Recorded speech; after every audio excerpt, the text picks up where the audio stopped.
You are listening to episode 101 of the Autism Mom Coach, Resilient Autism Mom Program. Welcome to the Autism Mom Coach podcast. I am your host, Lisa Candera. I am a lawyer, a life coach, and most importantly, I am the full-time single mother of a teenager with autism and other comorbid diagnoses. I know what it is like to wonder if you are doing enough or the right things for your child and to live in fear of their future. I also know that constantly fueling yourself with fear and anxiety is not sustainable for you or of any benefit to your child. That is why in this podcast, I will share practical strategies and tools you can use to shift from a chronic state of fight-flight to some calm and ease. You are your child's greatest resource. Let's take care of you. Hello, everyone, and welcome to the podcast. I am so glad you're here, and I hope you are doing well wherever you are in the world. I've been pretty busy, but in the best way.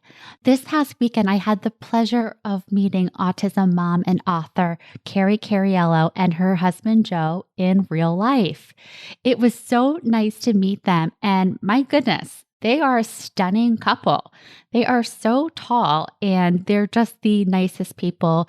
Carrie was at her book signing at Beans & Company in Connecticut, and she took the time to read a passage from her book and answer questions, and it was an all-around lovely experience. Okay, for today's podcast, I want to talk to you about the big announcement that I made during my webinar last week. For those of you who weren't at the webinar or who are not on my mailing list, I announced my new one-on-one coaching program, Resilient Autism Mom Program, where you can take control of your autism parenting experience in 90 days. I am so excited about this program because of how I created it. I don't think I explained this on the webinar, so I want to take a little time now to do that. So the 3 pillars of the program are managing stress, taming anxiety, and beating burnout. The way I settled on these 3 pillars came from my exhaustive review of 3 years of client notes. This was a big undertaking, but one that I am so glad I did. First, it was just enjoyable to read the notes from the first sessions and to see the progress over the months and all the extraordinary work my clients did to change their autism parenting experience. And doing this really made apparent the common themes that emerged in different flavors, but among clients with very different circumstances. And by that, I mean some of these clients were stay-at-home moms, single moms, moms who work from home, moms who work outside of the home, lawyers, doctors, engineers, therapists, educators, clinicians, economists. Some clients had twins. Some clients had children under the age of 10. A couple of clients had children over the age of 20. Some clients had children they identified as higher functioning, while other clients had children with more significant needs. Through all of these differences, though, the issues they brought to me were remarkably similar. And from that came the 3 pillars. For now, I'm just going to walk through each of the 3 pillars to give you an idea of the issues that I was seeing. First, chronic stress. This showed up as moms who were in a constant state of fight-flight. Their nervous systems were dysregulated. They would describe this as always walking on eggshells, waiting for the other shoe to drop, or staying calm at first and then exploding or imploding. All of this is indicative of a person who is in a chronic state of stress. And no surprise, right? Most of us walk around with our heads on a swivel. Many of us are dealing with past or present traumas like elopements, aggressions, public meltdowns, property destruction. So yeah, we're stressed. And the thing is, this stress lives in our bodies and it stays there. It's cumulative. And what I saw in client after client is that they had no mechanism for relieving this stress as it was accumulating. Instead, they let it build up and build up until they exploded or imploded.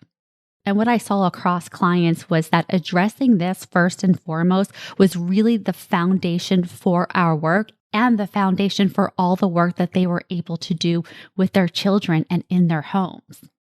Next was anxiety gone wild, the never-ending loop of thoughts and dead-end questions like, am I doing enough? Am I doing the right things? I don't know how to fix this. What will they be like in 2 years, 10 years, or 20 years? The catastrophizing, the all or nothing thinking, the future tripping, the over focus on what is going wrong, the resistance to what is, which sounds like this should not be happening. This should not be so hard. All of this for so many of my clients was the constant background music of their daily experience, which meant that each of them had to go to work in becoming the watchers of their own mind and learning how to interrupt and rewire these patterns. Last but not least, burnout. No surprise, right? Living in a chronic state of stress, constantly fueled by anxious thoughts, results in burnout. It's a vicious cycle, one that I've experienced and one that I saw. And in client after client, this vicious cycle was kept in perpetual motion by this same thing every single time. I'm going to call this the big lie lurking behind the people pleasing, the lack of boundaries, not taking time for themselves, believing that it is selfish to spend time, energy, and resources on their own needs, denying themselves breaks, making caring for themselves an either or decision. Either I take care of my child or I take care of myself. And this big lie is the belief that we have all been socialized to believe, that the wellness, comfort, and opinions of other people are more important than our own, especially our children, and especially our children with special needs. We make it a moral thing, a virtuous thing to run ourselves into the ground. We make it mean that we're good mothers and that we really love our children. This rigidity, this all or nothing thinking, this either or, this is all keeping us in this vicious cycle of burnout. And guess who benefits from this? Absolutely no one. Maybe initially the people in your life benefit from this because you're always doing for them. But this is only initially, because what happens as the burnout, as this vicious cycle continues and you get more and more worn down, your capacity diminishes dramatically. Your ability to stay calm, your ability to be present, your ability to enjoy or like the people in your life, all of that is impacted. And so the result of you not taking time for yourself, the result of you putting other people before yourself can actually be you resenting the very people for whom you're sacrificing your own wellness. And then so that you really have to ask yourself, why am I doing this? And look, I believe the answer is, as women, we've been socialized to do these things and we're perpetuating that. It is patterned into our way of thinking, what's acceptable, and it feels safer for us to just do all of the things than to be that mom who said no or created a boundary or who's not people pleasing or, God forbid, does something for herself. That is really uncomfortable to us. But, and I tell my clients all of this time, your discomfort is not a problem. You already know how to feel uncomfortable. You're feeling uncomfortable now. And so what I invite all of my clients to do is to practice feeling discomfort that enables them to take care of themselves so they can show up as the parent they want to be. That about sums up the 3 pillars and their origin story. As for the name of the program, Resilient Autism Mom, after going through all of these notes and coming up with the pillars, the name of the program was obvious. I am ultimately teaching my clients how to nurture and grow their resilience, which is the ability to recover quickly from difficulties. Because the fact is, in life, things that we don't want to happen, happen. Things that we think should not be happening, happen. And in the life of an autism parent, this feels like it happens a lot more. We are already living a life we did not expect. We are already having experiences that we did not expect, we did not want, we did not choose.